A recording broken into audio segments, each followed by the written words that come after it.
Sorry మావయ్య, ఇక మీదట జాగ్రత్తగా ఉంటాను. ఉండాలి. రాధ ఉన్నన్ని రోజులు ఖుషిని ఎలా చూసుకుందో మీరు అలాగే తనకి ఏ లోటు లేకుండా చూసుకోవాలి. రాధని మరిపించేలాగా మీరు ఖుషికి ప్రేమని పంచాలి. నందిని, ఖుషికి అమ్మ స్థానంలోకి వస్తే సరిపోదు. రాధలా నువ్వు ఖుషికి నిజమైన అమ్మలా మారి బాధ్యతగా చూసుకోవాలి. అలాగే మావయ్య. ఇంకొకసారి ఖుషి విషయంలో ఏదైనా తప్పు చేస్తే నేను రియాక్ట్ అయ్యే పద్ధతి ఇంకోలా ఉంటుంది. గుర్తుపెట్టుకో.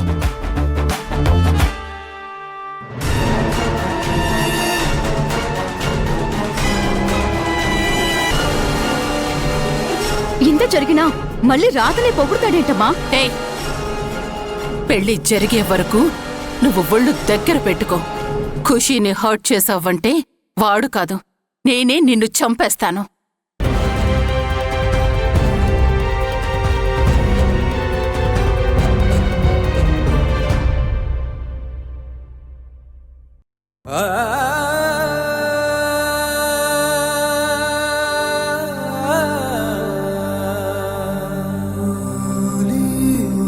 నేను నందినిని పెళ్లి చేసుకుంటాను. ఖుషీకి అమ్మగా ఉండబోయేది నందినియే.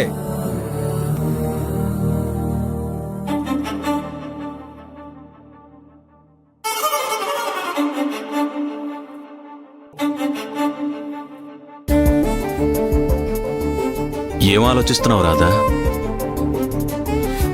ఏం లేదన్నయ్య. ఏంటన్నయ్య అలా చూస్తున్నావు? కాలం చాలా వేగంగా పరిగెడుతుంది కదమ్మా. పోయిన వారంలో పెళ్లి చూపులు జరిగాయి.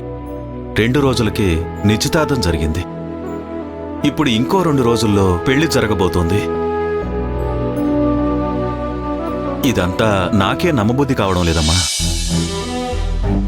ఒక్కటి మాత్రం నిజం రాధా, ఊరి జనం మనల్ని చిన్నచూపు చూసినా పైనున్న దేవుడు మాత్రం చిన్నచూపు చూడలేదు. నీకు మంచి జీవితాన్ని ఇస్తున్నాడు. నాకు చాలా సంతోషంగా ఉంది రాధా. ఆ సంతోషం నీలో నాకు కనిపించడం లేదు రాధా. ఏమ్మా, గోపాల్ నీకు నచ్చలేదా? అతను నిన్ను బాగా చూసుకోలేడు అనుకుంటున్నావా?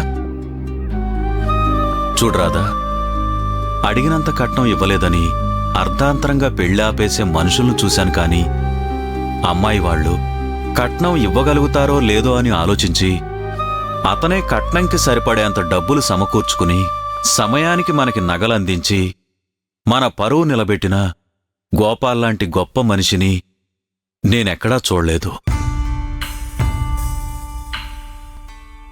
అంతేకాదు, తనకి వచ్చిన ఉత్తరాన్ని నమ్మి నిన్ను అనుమానించకుండా పైనుండి జాగ్రత్తలు చెప్పాడు చూడు. అంత గొప్ప మనసు ఎవరికుంటుందమ్మా? గోపాల్ గారు చాలా మంచివారన్నయ్య. ఆయనలో ఎలాంటి లోపం లేదు. అతని గురించి నాకు మంచి అభిప్రాయమే ఉంది. మరెందుకమ్మా దిగులుగా ఉంటున్నావు? ఖుషి గురించి ఆలోచించడం మానేస్తానని నీకు మాటిచ్చాను. కానీ తనని మనసులో నుంచి తీసేయడం కష్టంగా ఉందన్నయ్య. అది తప్ప నాకు వేరే బాధే లేదు. అప్పుడున్న పరిస్థితులను బట్టి నేను ఖుషీని మర్చిపోమ్మని చెప్పాను. కానీ ఇప్పుడు ఆ అవసరం లేదు రాధా. ఖుషీకి నీకు మధ్య ఉన్న బంధాన్ని గోపాల్ అర్థం చేసుకున్నాడు. కాబట్టి నువ్వు ఖుషీని కలవాలి అనుకున్నా అతను నీకు అడ్డు చెప్పడు. దగ్గరుండి అతనే నిన్ను ఖుషీ దగ్గరికి తీసుకెళ్తాడు. అయినా ఖుషీకి ఆ నందిని అమ్మ కాబోతుంది కాబట్టి తనకి నీ గురించి ఆలోచించే పరిస్థితి రాదు.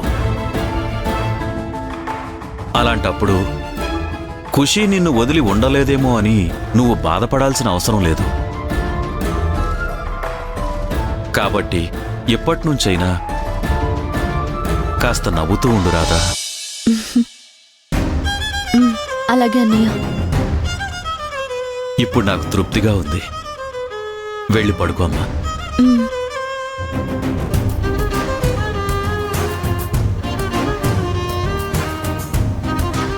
నా మనసులో ఉన్న బాధని నీకు చెప్పుకోలేనన్నయ్య. కానీ నీ సంతోషం కోసం నేను సంతోషంగా ఉన్నట్టు నటిస్తాను.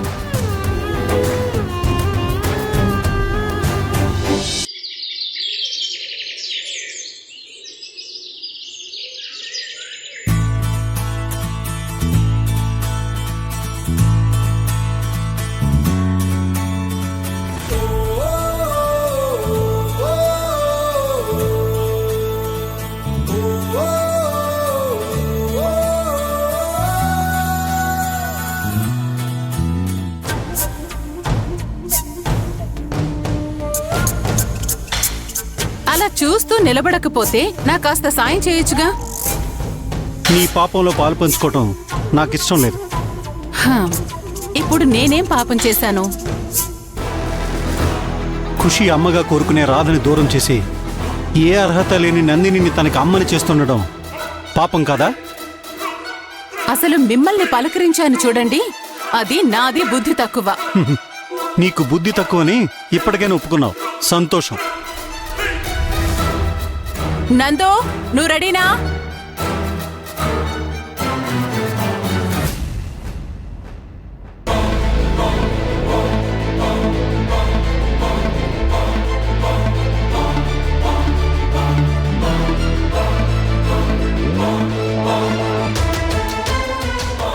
నన్ను పెళ్లి చేసుకోవాలి అనుకుంటున్నావా, లేక ఖుషీని నాకు అప్పగించాలి అనుకుంటున్నావా? ఏం డిసైడ్ అయ్యావు?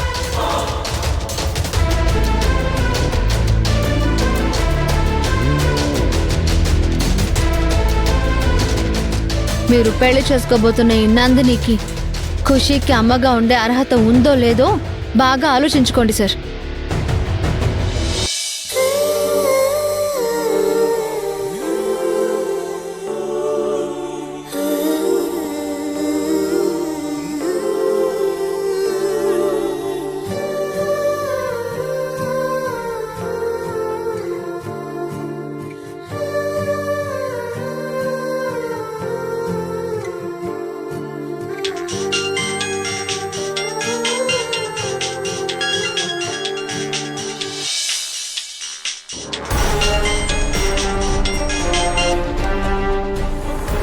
హలో సార్, మీరు ఇంకా ఆఫీస్కి రాలేదు? కాస్త లేట్గా వస్తాను. మీరే కదా సార్ 10 o'clockకి మీటింగ్ అరేంజ్ చేయమని చెప్పారు. నేను ఇప్పుడు రాలేను. మీటింగ్ ఈవినింగ్ పోస్ట్పోన్ చేయండి. సార్, ప్రాజెక్ట్ డెడ్ లైన్ దగ్గర పడింది, మన టైం ఎక్కువగా లేదు. అవన్నీ నాకు తెలియదు అనుకున్నావా? Just do what I say, no more discussions.